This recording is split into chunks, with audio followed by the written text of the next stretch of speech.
بسم اللہ الرحمن الرحیم۔ معزز خواتین و حضرات، 18 ذی الحج تاریخ عالم اسلام گواہ ہے کہ 14 صدیاں گزر گئی، ملت شیعہ خیر البریہ نے ہمیشہ سے 18 ذی الحج کی حرمت اور اہمیت کے حوالے سے اس دن کو اس طرح سے منایا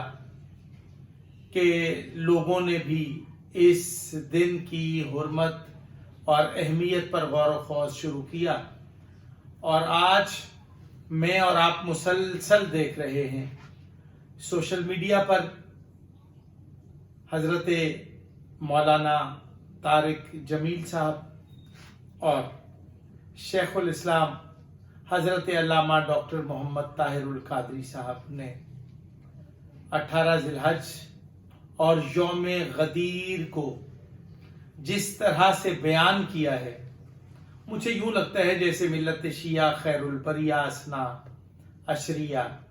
پیچھے رہ گئی ہے، کیونکہ انہوں نے بمطابق فرمان رسالت مآب صلی اللہ علیہ وآلہ وسلم اور بمطابق وحی الہی اور آیات قرآنی، یہ جو رسالت مآب کو اللہ نے بذریعہ جبریل علیہ السلام حکم فرمایا کہ اے رسول تو اس کار خیر کو انجام دے دے کہ ولایت علی ابن ابی طالب کا اعلان کر دے، اور آج ہی کے دن دین کو مکمل کرنے کا بھی اعلان فرما دے، اور اگر اے میرے حبیب اے محمد مصطفیٰ صلی اللہ علیہ وآلہ وسلم اگر آپ نے رسالت کے ساتھ آپ نے ولایت کی گواہی نہ دی یا ولایت کا اعلان نہ کیا تو گویا آپ نے کار رسالت انجام ہی نہ دیا، بس حکم الہی کے عین مطابق آخری حج سے واپسی کے موقع پر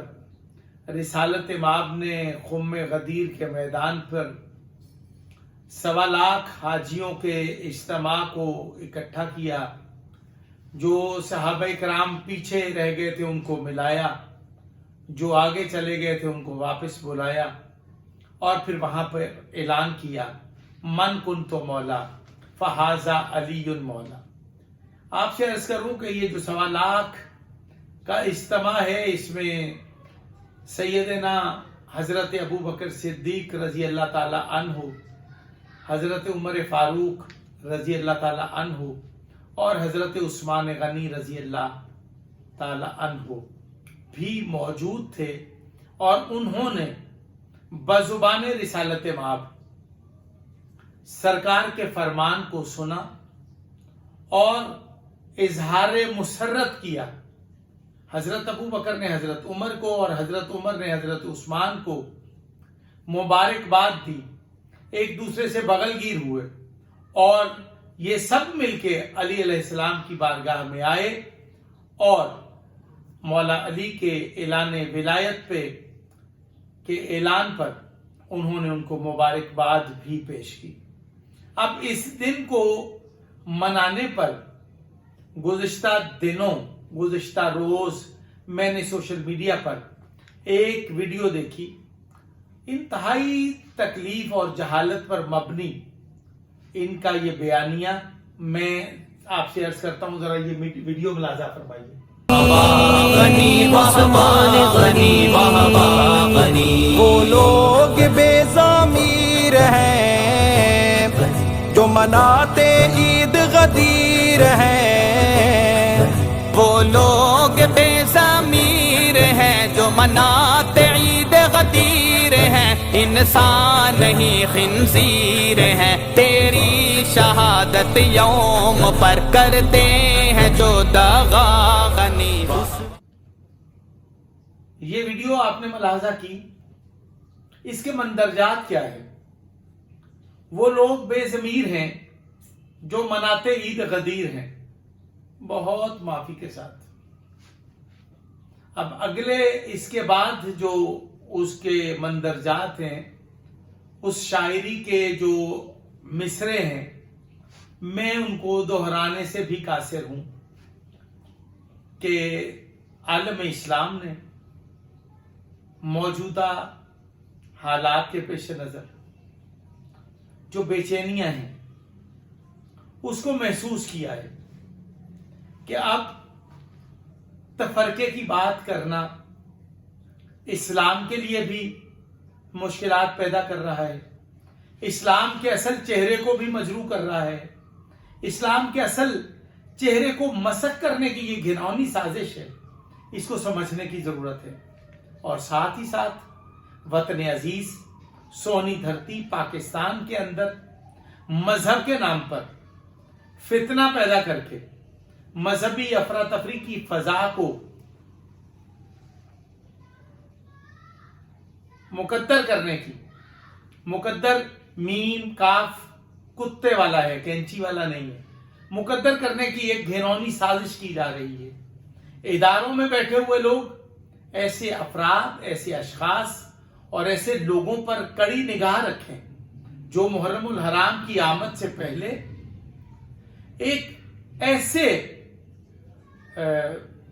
یعنی کہ بیانیے کو بیان کر رہے ہیں جس سے تاریخ اسلام میں، عالم اسلام میں ایک کھلبلی اور ایک ہیجان کی فضا پیدا ہونے کا اندیشہ ہے۔ ابھی الحمدللہ رب العالمین سیاسی جماعتوں نے، افواج پاکستان نے، حساس اداروں نے بین المسلمین یکجہتی اور قومی رواداری، اخوت، یگانگت اور بھائی چارے کی فضا کو قائم کرنے کے لیے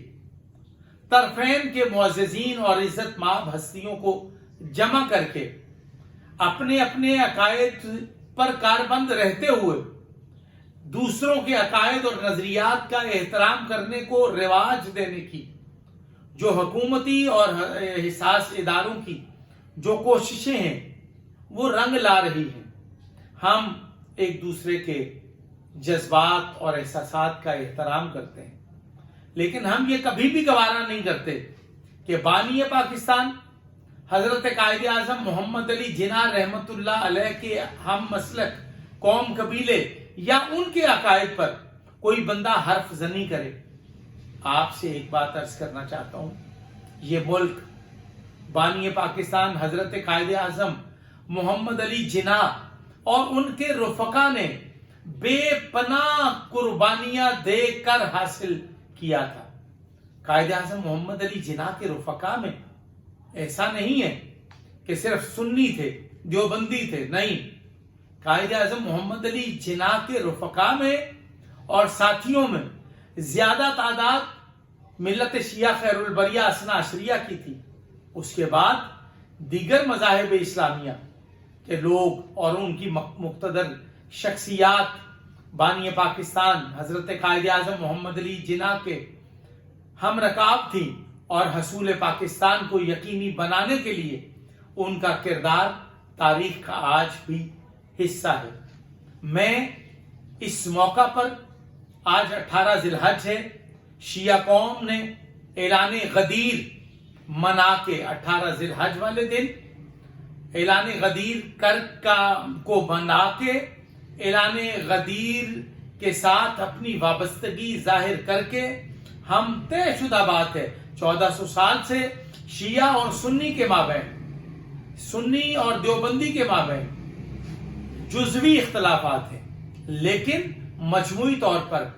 سب لوگ ایک دوسرے کے ساتھ علمی اختلاف رکھتے ہیں، اور وہ علمی اختلافات تاریخ یہی ہے کہ دیوبندی، بریلوی، اہل حدیث تمام مکاتب فکر میں، شیعہ اور سنی میں یہ اختلافات علمی بحث تھی، اور تمام مکاتب فکر کے جید علمی شخصیات آپس میں بیٹھ کے ان اختلافات پر مباحثے کرتے تھے ایک دوسرے کے احترام کے ساتھ۔ لیکن آج یہ علماء کی بحث کو جاہلوں نے چھیڑ دیا ہے، جوہلا نے ان علماء کی بحث کو چھیڑ کر معاشرے میں فرقہ واریت، افراتفری، عدم برداشت کو رواج دینے کی کوشش کی جا رہی ہے۔ میں ایک بار پھر تمام مسالک کی جید شخصیات کو عرض کرنا چاہتا ہوں کہ یہ جو میں نے ابھی آپ کے سامنے ویڈیو رکھی ہے، اس ویڈیو کے ناشران کے خلاف کارروائی کی جائے، ان کی حوصلہ شکنی کی جائے اور اداروں کو سفارش کی جائے کہ ایسے لوگوں کی سرکوبی کے لیے اور ان کی حوصلہ شکنی کے لیے ہمیں متحد ہو کر اس پاکستان کی بقا، سلامتی اور استحکام کے لیے کوشش کرنی ہوگی۔ پاکستان زندہ باد، افواج پاکستان زندہ باد۔